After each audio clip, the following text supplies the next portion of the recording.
లేఖనాన్ని చదువుకుంటూ వెళ్ళాం, కానీ లేఖనంలో ఉన్న మహాజ్ఞానాన్ని నీ కుమారుని ద్వారా మాకు అందించాడు. నీ పరిశుద్ధ ఆత్మ వలన రాయబడిన లేఖనాన్ని వివరించడానికి నీ పరిశుద్ధ ఆత్మ సహాయం దయచేయండి. ఆత్మజ్ఞానం, దైవ జ్ఞానం ఈ మొదటి రాత్రి మీరు మాకు అందించండి. ఆత్మల రక్షకుడైన యేసుక్రీస్తు వారి నామములో ప్రార్థించి స్తుతించి మమ్మల్ని అప్పగించి వేడుకుంటున్నాం తండ్రి, ఆమేన్. ప్రియమైన దేవుని వారలారా, మానవుడు కారణ జన్ముడా. ఈరోజు మనిషి ప్రతి దాని గురించి ఆలోచిస్తున్నాడండి.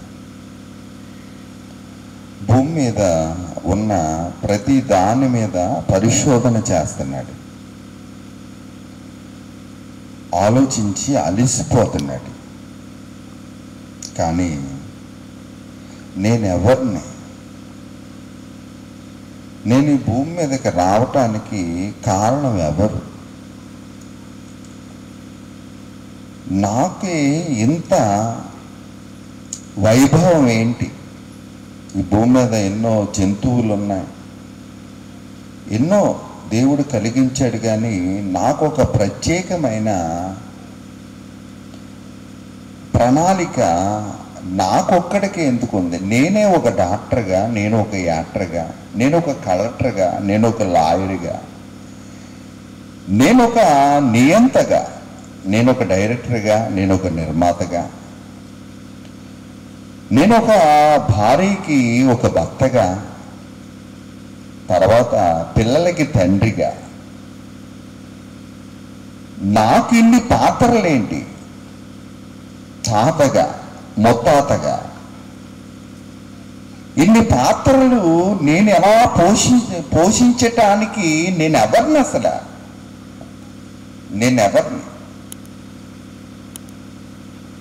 నేను ఎవరిని అనేది మనిషి ఆలోచించేయట్లేదండి. నీవెవరు? ఓ మనిషి నీవెవరు అని అడిగామనుకోండి, ఏమంటాడంటే నేను పలానాగా పలానా పలానా పలానా పలానా పలానా పలానా అని చెప్తాడు. నువ్వెవరు అయ్యా? నీవెవరు? డాక్టర్ గారి దగ్గరికి వెళ్ళి డాక్టర్ గారు నా ఒంట్లో బాగోలేదు అంటాడు. నువ్వెవరు అని ఏ డాక్టర్ అడిగాడండి? సన్ లైట్ వేసేవాడినది. ఏ డాక్టర్ కూడా నువ్వెవరో బాబు, నేను నా ఒంట్లో బాగోలేదు అంటున్నావు, నువ్వెవరో అని ఎవడో అడిగాడు. అంటే డాక్టర్లకు కూడా తెలియలేదంటే తెలియలేదండి ఈ మహాజ్ఞానం.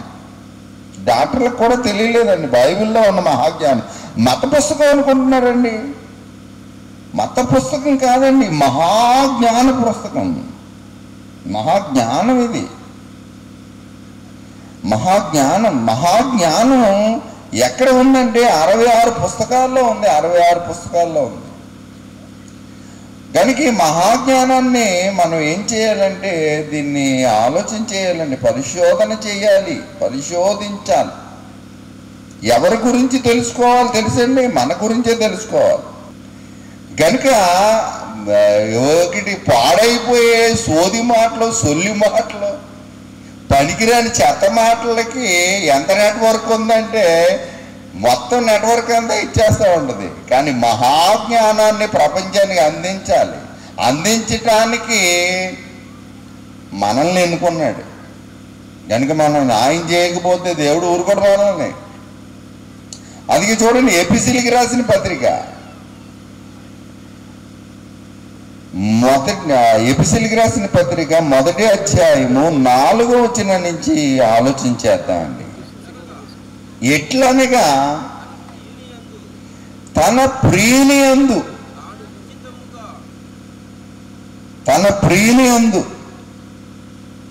ఈయన నా ప్రియ కుమారుడు, ఈయన యందు నేను ఆనందిస్తున్నాను. ఆదాము మొదలుకొని అప్పటి వరకు పుట్టిన వాళ్ళందరూ కూడా ఎక్కడో చోట దావీదు నా ఇష్టానుసారుడైన మనుషుడని అందరి గురించి కూడా నా ఉద్దేశాలన్నీ నెరవేర్చి అన్నాడు. తర్వాత నా ఇల్లంతటిలో మోషే నమ్మకమైన వాడని గొప్పగా చెప్పాడు, గొప్పగా పొగిడాడు. కానీ ఎక్కడో చోట ఫెయిల్ అయిపోయారండి.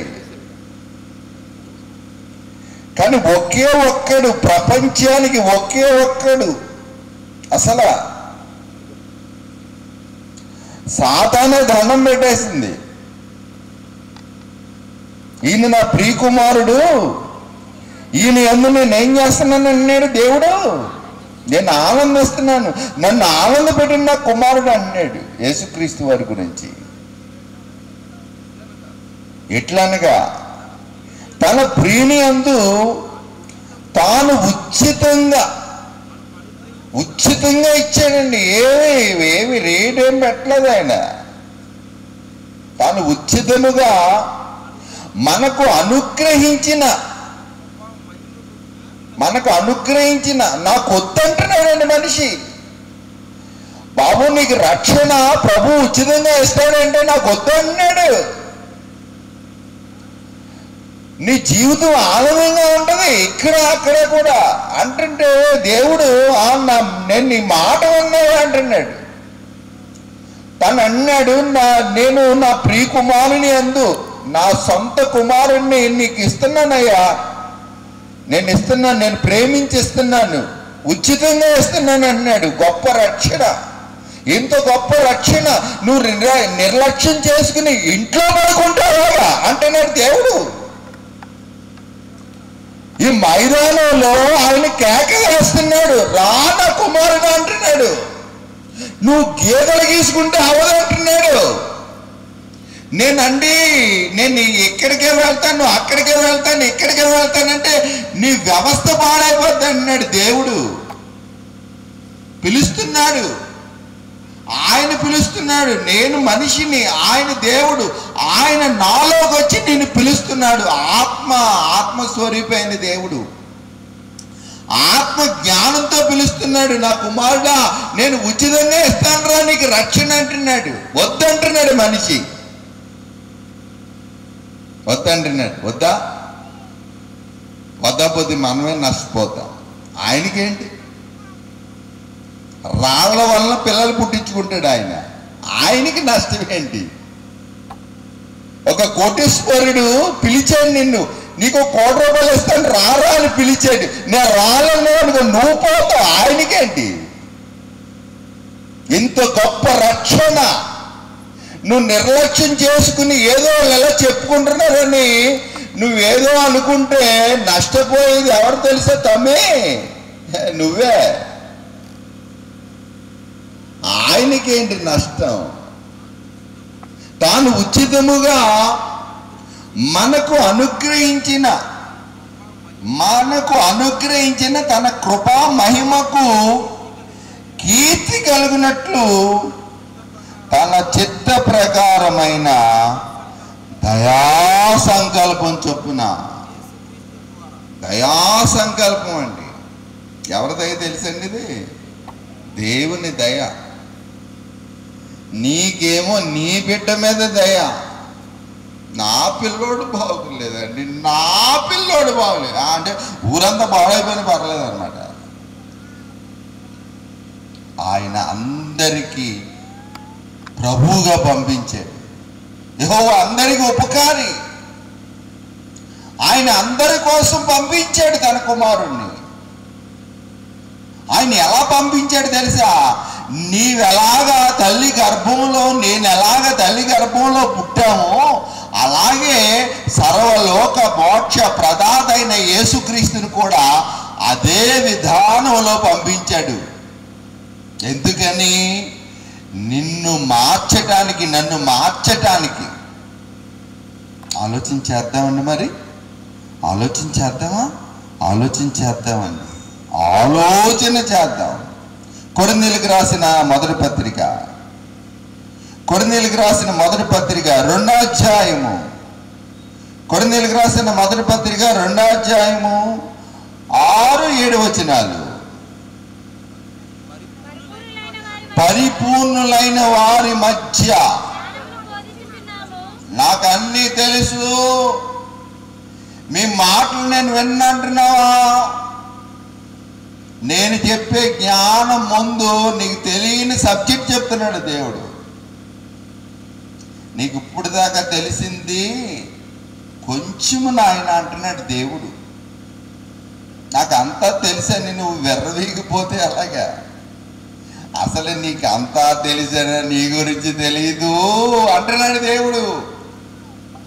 అందుకే పరిశుద్ధాత్మతో నిండిన వాడై కొరింథీ సంఘానికి రాస్తూ ఏమని ఉత్తరాన్ని రాస్తున్నాడంటే పౌలు గారు, పరిపూర్ణులైన వారి మధ్య, పరిపూర్ణుని నేను నాకు నువ్వు చెప్పటం ఏంటి అనే వాళ్ళ మధ్య జ్ఞానమును బోధించుచున్నాము. అది లోక జ్ఞానము కాదు. 70-80 సంవత్సరాలు నీకున్న టాలెంట్ ఎంత, నీకున్న జ్ఞానం ఎంతరా అంటున్నాడు దేవుడు. నీకున్న జ్ఞానం ఎంత? ఆ స్వస్య అది అక్కడ ఉందో చూసావా? ఊరు అవతల ఉంది చూసావా? ప్రతి ఊరికి ఊరు అవతల ఒకటి ఉంటుంది. ఏంటది? ఏంటో తెలుసు మీకు. అది అక్కడ దాకా ఉంది నీది. నీ యొక్క టాలెంట్ నీకు ఎన్ని ఉన్నా, ఎన్ని డిగ్రీలు ఉన్నా, ఎన్ని ఉన్నా నీకు అక్కడ దాకా ఉందన్నాడు. కానీ నేను దాన్ని దాటిన జ్ఞానం చెప్తాను అంటున్నాడు దేవుడు. దాటిన జ్ఞానం ఎలా ఉంటుందో మరి చెప్పాలి కదా, ఆయన చూపిస్తాడు కదా. ఈ మొదటి రాత్రి మీకు మచ్చు తొనకలకని చూపిస్తాడు. అది మీరు ఆలోచించాలి. చదవండి. అది లోక జ్ఞానం కాదు. 70-80 సంవత్సరాలు ఇదే చిన్న జీవితం అనుకుని ఈ పేక మేడ, ఈ బిల్డింగులు, ఈ అందాలు, ఈ సిమెంట్ రోడ్లు, ఇదంతా డూబిదంతా. అసలైనది ఉంది. అలా కన్ను ముయ్యగానే ఓపెన్ అయిపోయే పెద్దది ఉంది వైభవం. నీ దిద్దే సరిపెట్టుకుంటే అలా నాయన అంటున్నాడు దేవుడు. అసలు నీకు అది తెలియాలంటే అసలు నీ పుట్టుక గురించి తెలియాలి. నీ పుట్టుక గురించి తెలియాలంటే నీకు మహాజ్ఞానం తెలియాలి. నీకు మహాజ్ఞానం తెలియాలంటే 66 పుస్తకాలని నువ్వు చదవాలి. నీవు దివారాత్రులు దీన్ని ధ్యానించాలి. అప్పుడు నీకు అర్థమైపోద్ది అన్నాడు దేవుడు. చదవండి. అసలు నిరర్థకులైపోతున్నా ఈ లోక అమ్మ కింద నుంచి ఇవ్వకండి, ఇక్కడ పైన చదువుతున్నారు మీరు వినండి. ఈ లోకాధికారుల జ్ఞానము కాదు కానీ దేవుని జ్ఞానము. ఇది నా జ్ఞానము ఇది అని మీరు అనుకుంటే పప్పులో కాలేసినట్టే. నేను మీలాంటి మనిషినే. ఆయన చెప్పమన్నాడు, చెప్తున్నాను మీకు. కనుక ఇది దేవుని జ్ఞానం ఎలా ఉందంటున్నాడు. దేవుని జ్ఞానము మర్మముగా ఉంది, నీకు అర్థమవుతురా ఆయన అంటున్నాడు. నాకు అన్నీ తెలిసిపోయిందని నువ్వు అనుకుంటున్నావు, పెచ్చలో ఉన్నారా పెచ్చనాన్న అన్నాడు దేవుడు. నాకు అన్నీ తెలిసి డాడీ అంటావు నువ్వు. నీకు తెలిసింది మిడిమిడి జ్ఞానం నాయన అన్నాడు దేవుడు. అందుకే పుట్టినోట్లు ఏమన్నాం చూడండి అంటే అన్నీ చదవాలి. ఏమన్నాడు? యుగ సంబంధమైన జ్ఞానం అంటే యుగ సంబంధమైన దేవత అవిశ్వాసులైన వారు మనోనేత్రానికి ఏం కలిగేసిందంట? గుడ్డితనం. ఎక్కలేదు మెడిసిన్.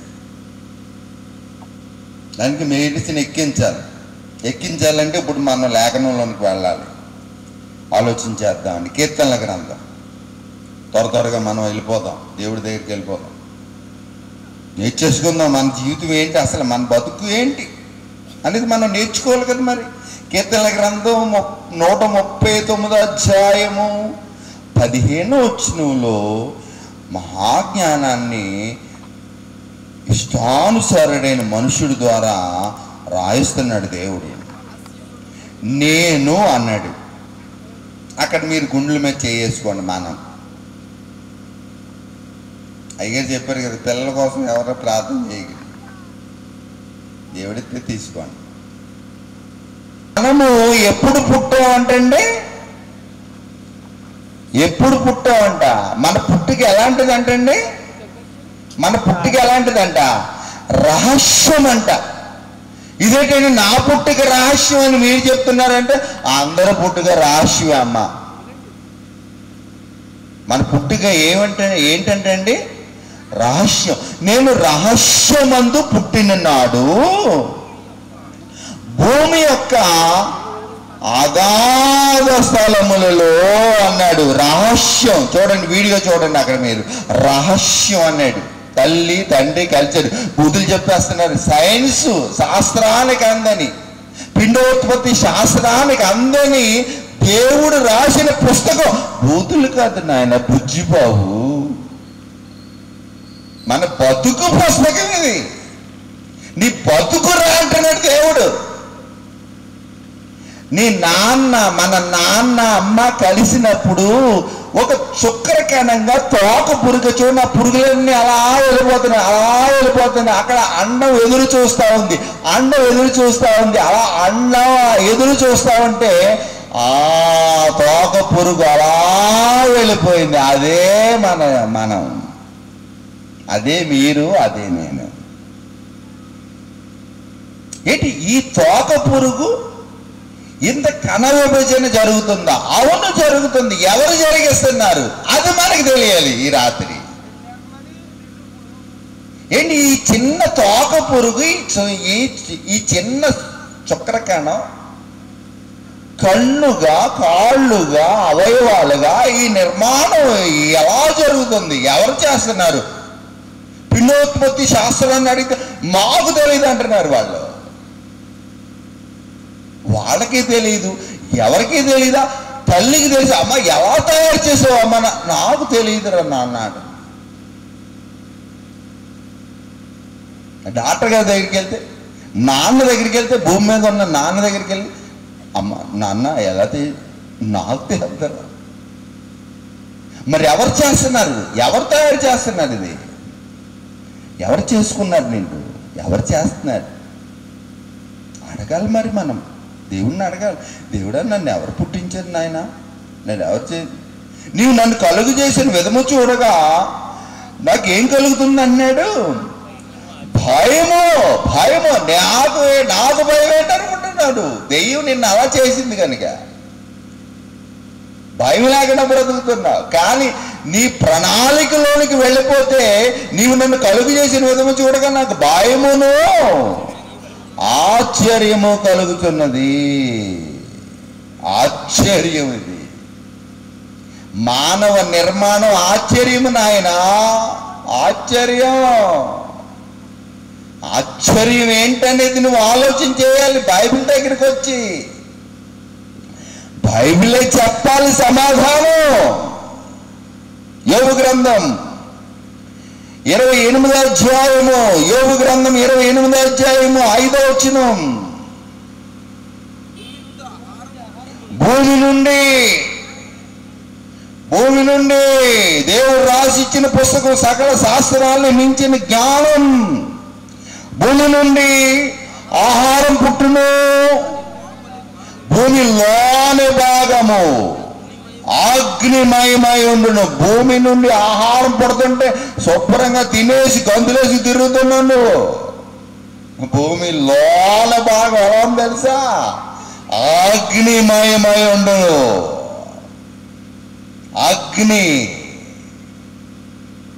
అగ్నిలోంచి ఈ మానవ ఆకారాన్ని తీసాడు నాయన. అందుకే ఎవ్వడు ఏ శాస్త్రవేత్త కన్ను పోతే కన్ను చేయలేడు, కాలు పోతే కాలు చేయలేడు, కిడ్నీ పోతే కిడ్నీ చేయలేడు. ఈ మానవ శరీరంలో ఏది పోయినా ఒరిజినల్గా చేయలేడు. ఎవడైనా చేయగలిగిన సమర్థుడు ఉంటే 3 రోజులు ఈ మైదానంలో ఉంటాను, తీసుకురండి. ఎవడో చేయలేడు. ప్రపంచంలో ఉన్న ఏ డాక్టర్ కానీ ఎవడో చేయలేని నిర్మాణం ఇది.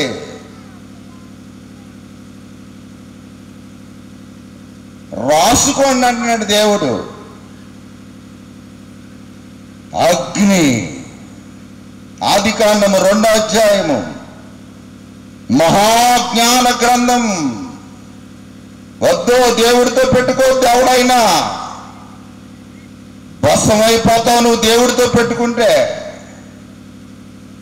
వద్దు. హాయిగా బ్రతుకుతాం, దేవునికి స్తుతి చెల్లించి బ్రతుకుతాం. మన దేశాన్ని కాపాడుకుందాం, మన రాష్ట్రాన్ని కాపాడుకుందాం, మన జిల్లాని కాపాడుకుందాం, మన ఊరిని కాపాడుకుందాం, మన పాడిని కాపాడుకుందాం, మన పంటను కాపాడుకుందాం. అన్ని ఇచ్చిన దేవుడితో పెట్టుకోవద్దు అంటున్నాడు దేవుడు. దీన్ని లేఖనాన్ని ఆదికాండము 2వ అధ్యాయము 7వ వచనం. దేవుడైన యెహోవా నేల మంటితో నరుణ్ణి నిర్మించి. నేల మంటితో అంటే నువ్వు పిసుక్కునే ఇటుకలు తీసే మట్టి కాదన్నా నా బుచ్చిబాబు. భూమి యొక్క అగాధములోనికి వెళ్ళాడు ఈ మానవ శరీరాన్ని తీయటానికి. ఎవడో చేయలేడని అందుకే చెప్తున్నాను నేను. బైబిల్ చెప్పింది కనుక నేను చెప్తున్నాను. బైబిల్ నోరు మూయి అంటే నోరు మూసేస్తాను అంతే. దేవుడు నేల మంటితో నరుణ్ణి నిర్మించి. నేల మంటి అంటే ఏమన్నా అనుకుంటున్నావు నువ్వు? ఏ మట్టి అనుకుంటున్నావు? ఇడిగిలు తీసే మట్టి అనుకుంటున్నావా? నువ్వు ఇల్లు అలుక్కునే మట్టి అనుకుంటున్నావా? మట్టి నో, లావా. అందుకే ఎవడో చేయలేడు ఈ అవయవాల్ని ఎవరు చేయలేరు. ప్రియమైన దేవుని వర్లారా, దేవుడే చెయ్యాలి. దేవుడు కట్టిన ఇల్లుది మన శరీరం. దేవుడే చేస్తున్నాడు. చూడండి, ప్రసంగి గ్రంథం. జ్ఞాని ఏం కావాలి నాయనా అంటే నాకు జ్ఞానం తండ్రి అన్నాడు. జ్ఞాని ఏమని రాస్తున్నాడో చూడండి. ప్రసంగి గ్రంథము 11వ అధ్యాయము 5వ వచనం. చూలాలి గర్భమందు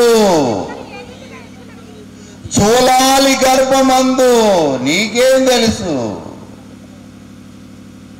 ఎముకలు ఏ రీతిగా ఎదిగినవి నీకు తెలియదు. శాస్త్రమా, పిండోత్పత్తి శాస్త్రమా నీకు తెలియదు అన్నాడు దేవుడు. నాకు తెలుసు అనేవాడు ఎవడైనా ఉంటే రమ్మన్నాడు దేవుడు. పిలుస్తున్నాడు. డాక్టర్ కాదు ఈ ప్రపంచంలో, నీ ఎంత కాదు, ఎంత కొమ్ములు తిరిగిన మగోడైనా ఆడు ఒక చోళాలు గర్భములో తయారై భూమి మీదకి వచ్చి మీసం మేలెట్టి ఆయనకి పోచెత్తున్నావు అంటారు నువ్వు అంటున్నాడు దేవుడు. అదే మన బతికిది, మతం కాదు నాయన నేను చెప్తుంది. బతుకు, మనిషి బ్రతికిది. ఏమండి, భూమి యొక్క అగాధంలోంచి తీశాడు అన్నారు కదా. నేను మా అమ్మలో తయారయ్యాను కదా అంటావా నువ్వు? భూమి యొక్క అగాధాన్ని పట్టుకొచ్చి నీ తల్లిలో పెట్టాడు రా వేడి. ఆయన అక్కడి నుంచి సిస్టమ్ పట్టుకొచ్చి అమ్మలో పెట్టాడు. అందుకే బాక్సులో పెట్టే ఇంకా రోజులు అవ్వకుండా పుట్టేయడని. బాక్స్ ఏంటనుకున్నా? వేడి. ఇంకేడికి ఎముకలు గట్ట అన్ని తయారవ్వలేదని బాక్స్ అటుకు తిరుగుతాడు. ఈ బిజినెస్ దుకాణం ఇది. ఆ వేడి ఎక్కడ పెట్టాడు? అగాధం ఎక్కడ పెట్టాడు? తల్లిలో పెట్టాడు. చూడండి, తల్లిలో పెట్టాడు. అగాధంలో పెరుగుతున్నాం మనం, వేడిలో ఉన్నాం. ఎందులో ఉంచుట వేడి ఒక పక్కన ఉంది. తర్వాత అసలు రాసుకోండి, రాసుకోండి. ఎవరికి అసలు భయపడద్దు మనం. అసలు ఎవరికి భయపడవలసిన పని లేదు. సింహం, యోధాగోత్ర సింహం మన రక్షకుడు. కానీ ఎవరికి భయపడవలసిన పని లేదు. తల్లిలో పెట్టాడు.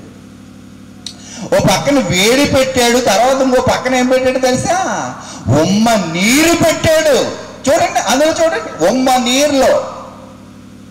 ఎవరు పుట్టిన తర్వాత ఆ బిడ్డను తీసుకువెళ్ళి ఓ బకెట్లో వేసేయండి, బతుకుతాడా చచ్చిపోతాడా?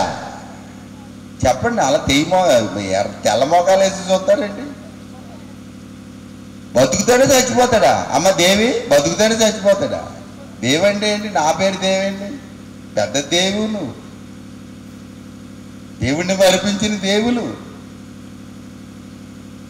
దేవుని కోసం బ్రతకాలి. మనం దేవుని కోసం బ్రతకాలి. ఉమ్మ నీరులో ఆడుకుంటున్న మనిషి, ఉమ్మ నీరులో ఆడుకుంటున్న మనిషి పేగు ద్వారా ఆహారం పంపి వెళ్ళేలా సిస్టమ్ పెట్టిన దేవుడు ఒక పక్కన అగ్ని పెట్టి చుట్టూరు అగ్నిలో అవయవ నిర్మాణాలను చేస్తున్నాడు. ఏంటిరా ఏంటి బండి అలా నడుపుతున్నావు ఏంటి అన్నాడు దేవుడు. కాలు ఇరిగిపోయింది అనుకో, అయిపోయింది నీ పని. నీ వంక ఎవడో చూడ్డు. చెయ్యి ఇరిగిపోతే ఇలా కట్టేసి తిరగాలి మనం. ఇంక తేడా అయితే ఇంక మోసేయటమే. దొరకదు కదా, ఎవడో చేయలేడు కదా. ఒకవేళ నీ బతకాలని దేవుడు ఇంకా ఆయుష్కాలం పెంచితే ఎవడో ఒకటి పీకేసి నీకు ఎట్టాలి. అదైనా సెట్ అవ్వాలి. అంత ఉంది. అసలు ఎందుకు పుట్టావో తెలుస్తులేదు, ఎందుకు బతుకుతున్నావో తెలుస్తులేదు, అసలు నీ జన్మేంటో తెలుస్తులేదు. ఎలాగా నిన్ను ఆయన కాపాడుకోవాలని బాధపడిపోతున్నాడండి. అందుకే శాంతారావు గారిని, సంఘాలని, పరిశుద్ధుల్ని, సంఘాలని ఇచ్చేసి ఇదిగో వీళ్ళందరినీ వాడుకుని ఇలా నిలబెట్టుకున్నాడు ఆయన. మహిమ ఘనత ఎవరికి చెల్లించాలి? మనం దేవునికి. ఏమండి ఆ నీటిలో చూడండి ఎలా ఆడుకుంటున్నాడు, ఎలా ఉన్నాడు చూడండి. ఆ బొమ్మ చూడండి, ఆ నీటిలో ఎలా ఆడుకుంటు, ఆ నీటిలో ఆ వేళ్ళు ఆహారం ఎలా వెళ్తుంది చూడండి. అసలు ఆ సిస్టమ్ ఎవరు పెట్టారండి? ఎవరు చేశారండి? ఎంత ఎంత ఎంత అసలు ఎంత ప్రమాదం అండి తల్లికి బిడ్డకి కూడా. బిడ్డ పుట్టుకొచ్చి బయటకు వచ్చిన తర్వాత అమ్మయ్య బిడ్డ పుట్టాడని అలా చూసుకుని, కనీసం బిడ్డకి జన్మనిచ్చానని అలా చూసుకుని అలా సమస్యలు పడిపోద్దండి. ఆ తల్లిలోంచి వచ్చిన నీవు ఆ తల్లిని చెడిపే బుద్ధి ఎలా వచ్చిందిరా దుష్టుడా అంటాడు దేవుడు. ఆ తల్లిలోనే కాదురా మనం తయారైంది, తల్లిరా అమ్మరా అన్నాడు. యేసుప్రభు ఏమన్నాడు తెలుసా? వేషను కూడా అమ్మ అన్నాడు. నువ్వేంట్రా బొమ్మగా చూస్తున్నావు? ఆ చూపేంట్రా? ఆ మాటలేంట్రా? ఆ లేడీస్ వాయిస్తో ఆ యూట్యూబుల్లో ఆ కలిసిరేంట్రా? ఎంతకాలం బతుకుతావురా నువ్వు అన్నాడు దేవుడు. వద్దు, చిచ్చి, నీకంటే కుక్క బతుకు మంచిది, ఆ పంది బతుకు మంచిది. అంతకంటే చిచ్చి చిచ్చి నీ బతుకిలా చెడిపోయిందేంట్రా అన్నాడు దేవుడు. వద్దు, మంచిగా బతుకు, కాకై కలకాలం బతక్కో, చిచ్చి ఎదో బతుకు అన్నాడు దేవుడు. మంచిగా బ్రతుకు అన్నాడు. అమస్తగా బతుకు, యేసులో బతుకు, అపోస్తుల్లో బతుకు, రోషం కలిగి బతుకు. అసలు ఎవరిని లెక్క చేయవలసిన పని లేదు. ఆయన ఇచ్చిన బ్రతుకు అసలు ఎవడు టచ్ చేయడానికి ఉండదు మనల్ని. ఆయన పర్మిషన్ లేనిది ఎవడు ముట్టుకుంటానికి అవదు, అసలు అవదు. ఎవరికి భయపడవలసిన పని లేదు. సింహం క్రైస్తవుడే జయశాలి. తొక్కుకెళ్ళిపోయాడు, అపవాదిని తొక్కుకెళ్ళిపోయిన వాడు నీ దగ్గర ఉన్నాడు. 66 పుస్తకాల్లో. వద్దు, మంచిగా బతుకుతాం మనం. బైబిల్ పట్టుకుని మోసాలు చేయటం, ఎలా చేయటం వద్దు వద్దు. మనుష్యం ఏమైపోతాం తెలదు. మంచిగా ఉందాం మనం. మంచి దేవుడు మన ప్రభు. ఆ ప్రభు కోసం మనం బ్రతకాలి. కుటుంబాలు నిలబెట్టిన ప్రభు, సంఘాలు నిలబెట్టిన ప్రభు, జీవితాలను ఉద్ధరించిన ప్రభు, శాడిస్టులను మార్చేసిన ప్రభు, నరహంతకులను మార్చేసిన ప్రభు, వేశ్యల్ని మార్చేసిన ప్రభు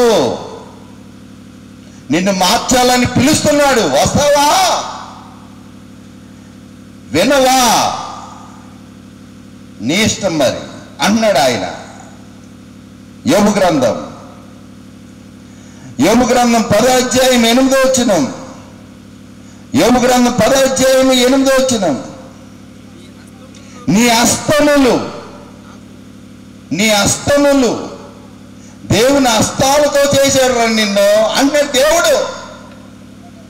మీ అమ్మకేం తెలుసు, మీ నాన్నకేం తెలుసు, శాస్త్రానికి ఏం తెలుసు? కొమ్ములు ఇరిసెత్తని ఎవడైనా వచ్చాడంటే అన్నాడు దేవుడు. ఏంటి నీ తల్లిలో నువ్వు తయారవుతుంటే ఆయన హస్తాలతో అక్కడ చూసుకుంటావేంటి? ఏంటిది? అదే మరి అలా వేసాడు అంతే. ఇక్కడ నీ తల్లి, నువ్వు ఇక్కడ ఉన్నావు, ఇలా వేసాడు. చూడండి ఆయన చేయొద్దో చూడండి. ఈ చేతిలో మీ అమ్మ నువ్వు కనపడదు. మీ అమ్మ లోనన్న నిన్ను చూస్తున్నాడు, మీ అమ్మ లోనన్న నన్ను చూస్తున్నాడు. ఈడు నీ కోసం బతుకుతాడా? నా కోసం బతుకుతాడు. వీడు బతికిచ్చాడు. ఏంట్రా రచ్చిపోతున్నావు అన్నాడు దేవుడు. ఈ బతుకు ఆయన ఇచ్చిన బ్రతుకు. ఆయన వల్ల బ్రతుకుచున్నాము, చలించుచున్నాము, ఉనికి కలిగి ఉన్నాం. ఆయన ఇచ్చిన బ్రతుకు. ఏం ఆలోచిస్తున్నావు? ఏంటి అలా వెళ్ళిపోతున్నావు? ఏంటి ఆ టెన్షన్ ఎందుకు నీకు? ఆ కొంపలు తీసే ఆలోచనలు ఎందుకు నీకు? ఆ సాడీలు ఎందుకు నీకు? ఆ దోపిడీ విధానం ఎందుకు నీకు? సంఘంలో కూడా నీకు రాజకీయాలు ఎందుకు? అది వద్దనుకునే వచ్చావు కదా. ఇంకా మారవా? ఇంకా నీ బ్రతుకు మార్చుకోవా? మరుక్షణం ఏం జరుగుతుందో తెలియని ఈ చిన్న జీవితం కోసం ఎందుకు దెయ్యం మాట అంటున్నావు? వద్దు అంటున్నాడు దేవుడు. మారాలి. చదవండి. నీ హస్తములు దేవుని హస్తాలు మనకి అవయవ నిర్మాణం చేసి నన్ను రూపించాడు. ఆ ముక్కు, ఆ సూది ముక్కు ఎవరు చేశారు? మీ నాన్నగారు ముక్కు లాంటి ముక్కు ఎవరు చేశారు? మీ నాన్నగారి కళ్ళు లాంటి ఎవరు చేశారు? ఎవరండి చేసిన వారు? దేవుడు. ఆయనే సృష్టికర్త. ఆయనకి నీవు కుమారుడు, నేను కుమారుడిని, నీవు కుమార్తెవు. ఆయన పిల్లలం మనం. ఎవడో మాట విని ఎందుకండి ఆయన్ని అపార్థం చేసుకుంటున్నాం దేవుణ్ణి? వద్దండి. యెషయా గ్రంథం 49వ అధ్యాయము 16వ వచనం. యెషయా గ్రంథం 49వ అధ్యాయము 16వ వచనం. ఆయన బోధది. నాకెవరి మీద ద్వేషం లేదు. మీరంటే నాకు ఇష్టం, నా దేవునికి ఇష్టం. ప్రేమించాడు కనుక మిమ్మల్ని ప్రేమించాడు కనుక చెప్తున్నాడు. ఆయన పిలుస్తున్నాడు. రానా కుమారుడా, నా కుమార్తె రా, నేను నిన్ను కప్పుకుంటాను, నిన్ను దాచుకుంటాను. కోడి తన పిల్లల్ని కాపాడుకున్నట్టుగా నేను ఈ దుష్టుడి నుంచి నేను కాపాడుకుని నిన్ను సంఘములో ఒక అంగంగా చేసి నిన్ను భద్రపరుచుకుంటాను వాక్యంతో అంటున్నాడు దేవుడు. చూడుము నా అరచేతుల మీదనే దేవుని అరచేతుల మీద ఆ సూదు ముక్కు, ఆ చక్కటి కళ్ళు, ఆ చక్కటి పెదాలు అద్దం ముందు నిలబడి పొంగిపోతుంది. అది ఎవరు చేశారమ్మా? బంగారు కొండ. ఆయన చేసిన అందం అది. నీ అందం చూసి మురిసిపోతున్నావు కానీ ఆ చేసిన ఆయన్ని చూసి ఇలాంటి రూపం నాకు ఇచ్చావా దేవా? నేను ఈ భూమి మీద పుట్టడానికి నువ్వా నా తండ్రి? ఏనుగు మీద ఎక్కి ఊరేగించేలా చేసావు. సింహాలు నదులో పడుతున్నాయి, ఎలుగుబంట్లు నాకు లోబడుతున్నాయి, భూమి అంతా లోబడుతుంది, అన్నీ నా మాట వింటున్నాయి, అన్నీ నా పాదాల కింద పెట్టావు, నన్ను కాని జన్ముడిగా చేసావా, నేనే బండి మీద వెళ్తున్నాను, బండి విడిచిపెట్టిన తర్వాత కారులో వెళ్తున్నాను, కారు విడిచిపెట్టిన తర్వాత ఫ్లైట్లో ఎక్కేస్తున్నాను. ఇంత సృష్టి నా కోసమా? సూర్యుడు నా కోసమా? చంద్రుడు నా కోసమా? విశ్వం నా కోసమా? సర్వ సృష్టి నా కోసమా? నేనెవరి కోసం? నేనెవరి కోసం? నువ్వు నన్ను చేసుకున్నావు, నేను ఎవరి కోసం బ్రతకను? బంగారం కోసం బ్రతకనా? అమ్మాయిల కోసం బ్రతకనా? అబ్బాయిల కోసం బ్రతకనా? లోకంలో ఉన్న క్షణికమైన భోగాల కోసం బ్రతకనా? అబద్ధంగా రకరకాలుగా యూట్యూబుల్లో పెడుతున్న ఆ అబద్ధాల పుట్ట కోసం శరీర ముసలోడు కూడా ముసలమ్మ ముచ్చట్లు చెప్పే చెక్క కోరికల కోసం బ్రతకనా? నేనెవరి కోసం బ్రతకనని ఆయన్ని అడిగితే నీవు నా కోసం బ్రతుకంటున్నాడు ఆయన. ఈ బ్రతుకునిచ్చింది నేను, నిన్ను కాని జన్మునిగా పుట్టించింది నేను, నువ్వు కాలగర్భంలో కలిసిపోవడానికి పుట్టించిన వాడిని కాను. నీకు భూమిని ఇచ్చాను, సర్వాన్ని ఇచ్చాను, నీకోసం పరలోకాన్ని సిద్ధం చేస్తున్నాను. నా కుమారుణ్ణి ఇచ్చాను, నా కుమారుడితో పాటు సమస్తాన్ని నీకు ధారాదత్తంగా ఇచ్చాను, ఉచితంగా ఇచ్చాను, ఉచితంగా ఇచ్చాను. గాలికి రేట్ లేదు, దేనికి రేట్ లేదు, ఏది నువ్వు రేటు కట్టుకుంటలేదు. నువ్వు పెట్టుకున్న వాటికి అన్నిటికీ బిల్లు కడుతున్నావు, కానీ నువ్వు దేనికి బిల్లు కడతలేదు. నేనెందుకు బిల్లు వేయలేదు తెలుసా? నువ్వు నా కుమారుడువు, నా కుమార్తెవు, నా సొత్తని నేను ఇంత పెట్టుబడిని ఉచితంగా నీకు అందించాను నా కుమారుడా. చివరికి నా కుమారుడిని కూడా, ఇంత గొప్ప రక్షణ కూడా నా కుమారుడు ఉచితంగా తన ప్రాణాన్ని సర్వాన్ని ఇచ్చి యేసుక్రీస్తు ద్వారా నాకు తప్పిపోయిన నీవు, చెడిపోయిన నీవు, పాడైపోయి నాశనానికి వెళ్ళిపోతాను నిన్ను కేక వేసి పిలుస్తున్నాను. నిన్ను పరిశుద్ధురాలుగా, పరిశుద్ధునిగా చేయాలని ఇష్టపడుతున్నాను. వస్తావా ఈ రాత్రి? ఇస్తావా నీ మనసు? ఆయనకి చోటిస్తావా? నీ జన్మ విలువ నువ్వు తెలుసుకుంటావా? తెలుసుకోకుండా ఏమవుతావు? నిర్ణయం నీ చేతిలోనే ఉంది. ఎఫెసీయులకు రాసిన పత్రిక 1వ అధ్యాయము, ఎఫెసీయులకు రాసిన పత్రిక 1వ అధ్యాయము 4వ వచనం. ఎట్లనగా తన ప్రియుని యందు తాను ఉచితముగా ప్రపంచ దేశాలకి, ప్రపంచంలో ఉన్న మొత్తం ప్రపంచానికి ఒకే ఒక్కడిని ఉచితముగా ఇచ్చాడు. ఇంత గొప్ప రక్షణ ఉచితంగా ఇస్తున్నాడని నువ్వు ఆయన్ని చీపుగా నువ్వు చూడకు. ఉచితంగా ఇస్తాడు. రేపు ఎల్లుండ ఆలోచించేద్దాం. వదులుకోవద్దు. వదులుకుంటే నష్టపోయేది ఎవరండి? మన సంఘాలే, మనమే. కాపాడుకుందాం,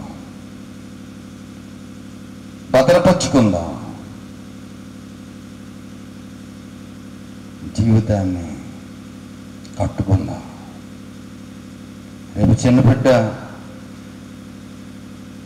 మొదటి ప్రసంగం తర్వాత నా ప్రసంగానికి ముందు భద్రపరుచుకోకుండా, దేవుని మాట వినకుండా దేవునికి విరోధంగా వెళ్ళిపోతున్న ఆ మనిషిని ఎలా సెట్ చేసుకున్నాడు.